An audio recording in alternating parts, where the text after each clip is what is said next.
Hi hello नमस्कार सगळ्यांना श्री स्वामी तर आजचा व्लॉगिंगचा दुसरा दिवस आहे आपला आणि मी सकाळी पूर्ण काम आवरलंच नव्हतं. बाकीचं तसंच होतं म्हणजे मला आता जेवण करायचं होतं.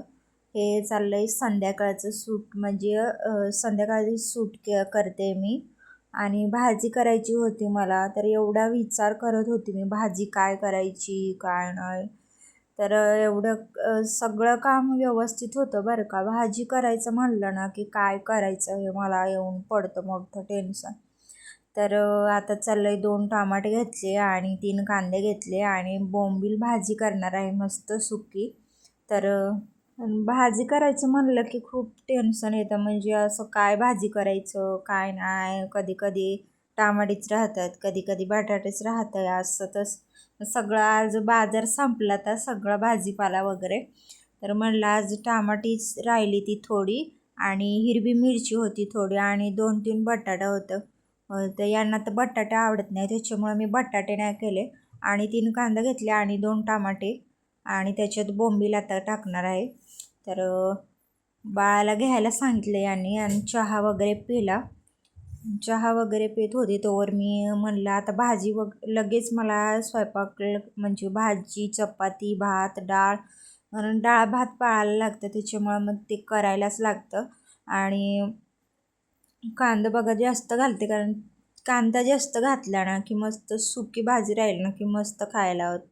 तर मग आता मी भाजी करणार. तर असंच आपलं दैनंदिन काम चाललेलं असतं तेच तुमच्या व्लॉगमध्ये. म्हणजे आता बाकीचे म्हणतील काय ते सारखं सारखं दाखवते कारण आम्हाला दावायला दुसरं काहीच नाही. घरातलंच कामं वगैरे आणि आपलं म्हणजे असं दुसरं सूट वगैरे करता येत नाही कारण लहान बाळ आहे आणि त्याला घेऊन कुठं जायचं नाही. जायचं म्हणलं की म्हणजे सुट्टीच्या दिवशी आणि शनिवारी सुट्टी असते त्या दिवशी पण काही ना काही कामच असतं इकडं तिकडं. मग ते राहूनच जातं, आम्ही घरीच राहतो त्याच्यामुळं संध्याकाळी वगैरे फिरायला गेलो ना तर मग ते सूट थोडंफार करता येतं कारण आम्ही जास्त लांब जात नाही तर जवळच जातो दुकानात. बाकी कुठं जात नाही त्याच्यामुळं ते बाहेरचे व्हिडिओ वगैरे असं छान छान व्हिडिओ धावता आले असते पण तिकडं आम्ही जातच नाही. तर कधी गेलो ना तर दावेन मी ते गार्डन वगैरे असं फिरायला पुण्याचं. परत अजून मंदिरं वगैरे आहेत पण आम्हालाच टाईम नाही आणि सुट्टीच्या दिवशी पण ब्लिंकिटला जातात त्याच्यामुळं मग थोडेफार जर आता आम्हाला महिन्याच्या एंडिंगला पैसे संपतात ना आमचे त्याच्यामुळं मग घरी पण द्यायला लागतात पेमेंट झाल्यावर आणि इथं पण आम्हाला लागतात. घरी काही शेतजमीन वगैरे करत नाही त्याच्यामुळं मग इथून पैसे घरी पाठवावे लागतात आईबाबांना. आणि मग कसं होतं की महिन्याच्या एंडिंगला पैसेच राहत नाही. मग कधी कधी पीठ राहत नाही आणि कधी कधी तांदूळ राहत नाही असं होतं. मग यांना म्हणलं की ब्लिंकिटला तुम्ही जावा. तर आता पैसे आमच्याकडं होते खर्चण्या एवढे पण म्हणलं की आता महिन्याच्या एंडिंगला पण पैसे आपल्याला लागतात आणि तेव्हाच पैसे राहत नाही कुणाकडं मागायचे. मग सारखं सारखं मित्र पण त्यांच्याकडं पण मागायला कसं तरी वाटतं. पण मग काय करायचं मग अडचणीच्या वेळेस ते मदत करत असतात आम्हाला. पण आता मी म्हणलं की आता पैसे आहेत तर आपल्याला काहीतरी म्हणजे असं ब्लिंकिटला तुम्ही जावा एक म्हणजे सुट्टीच्या दिवशी थोडा वेळ तेवढेच पैसे आपल्याला राहत जातील खरंच नाही म्हणजे बाळाला वगैरे लागतात ना त्याच्यामुळं. मग तर आपली लोक आपल्याला म्हणजे जवळची नातेवाईक वगैरे ते अजिबात मदत करत नाही. आता आमच्या घरचे म्हणजे त्यांच्याकडे कुठले पैसे मागायचे. दादा आमचा एकटाच आहे परत त्यालाच सगळं सांभाळायचं म्हणल्यास मी दादाकडे मागत नाही पैसे वगैरे काय. तर आम्हाला किती पण अडचण असली ना तर मी तिकडं सांगत नाही वगैरे कुठं कोणालाच सांगायचं आपण नाही. तर आपलं संसार हे आपणच सुरळीत आणि व्यवस्थित करायचा आणि सांभाळायचा. तर अडचण वगैरे आली ना तर मग हे जातात म्हणजे पैसे वगैरे नाहीत ना मग ब्लिंकिटला वगैरे जातात. तर संध्याकाळी 9-6 वाजता गेले ना तर मग 9-10 वाजता येतात ते. 1-2 तास भरून कामावरनं सुट्टी 6:30ला होते आणि तिथं ब्लिंकिटला 7 वाजता जातात. मग असं त्यांचं चालेल, एक एक दिवशी जातात, एक एक दिवशी नाही, कारण तिकडचं पण काम आणि इकडं पण मग ड्रायव्हिंग करावी लागते. मग गाडीवरच खूप त्यांना थकल्यासारखं वाटतं. परत तिकडं अजून बसू देत नाही कामावर. नुसतं उभाचं उभं काम करायचं गाड्या.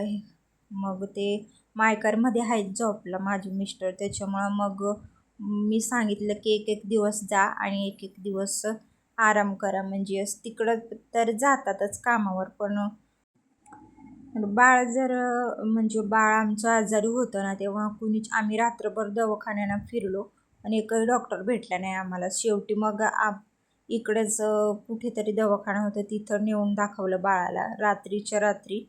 आणि खूप मी घाबरली, ती रडत होती, कारण कोणत्याच दवाखान्यात बाळाला घेतलं नव्हतं आणि डॉक्टरच नव्हते. डॉक्टर घरी येते, कुणी म्हणले का आता त्यांची ड्युटी संपली, ते घरी गेलेत. असं तसं सगळीकडं आम्ही बाळाला घेऊन फिरत होतो, कारण तिला शरीरातलं पाणी पण कमी झालं होतं आणि खूप आजारी होतं बाळ. मग एका दवाखान्यात गेलो, तिथं फक्त औषधं दिली आणि सलाईन वगैरे नाही लावली. मग काय करायचं, तसंच घेऊन आलो बाळाला औषध वगैरे आणि त्याला जेवू घातलं औषधं. आणि सकाळी तो व्यवस्थित म्हणजे त्याला ताप वगैरे होता, तो उतरला आणि चांगलं झालं एकदम. आणि तरी दुसऱ्या दिवशी आम्ही दवाखान्यात नेलं, वाफारा वगैरे दिला, तेव्हा मग कुठं मला बरं वाटलं. आजारी असतं ना, मग खूप टेन्शन येतं मला. तर आता असो, त्यावेळी आम्हाला कुणीच मदत केली नाही. पैसे याच्याकडं मागून त्या दिवशी फक्त 100 रुपये होते आमच्याकडं. आणि त्या डॉक्टरला सांगितलं आम्ही की पैसे नंतर देतो, कारण पेमेंट पण झाला नव्हतं ना. त्याच्यामुळे अशा अडचणी येतात आणि जवळचीच माणसं आपल्याला मदत नाही करत, मग कोणाकडं मागायचं नाही का. मग त्यांचे मित्र चांगले आहेत बरं का, मग ते मदत करतात आम्हाला.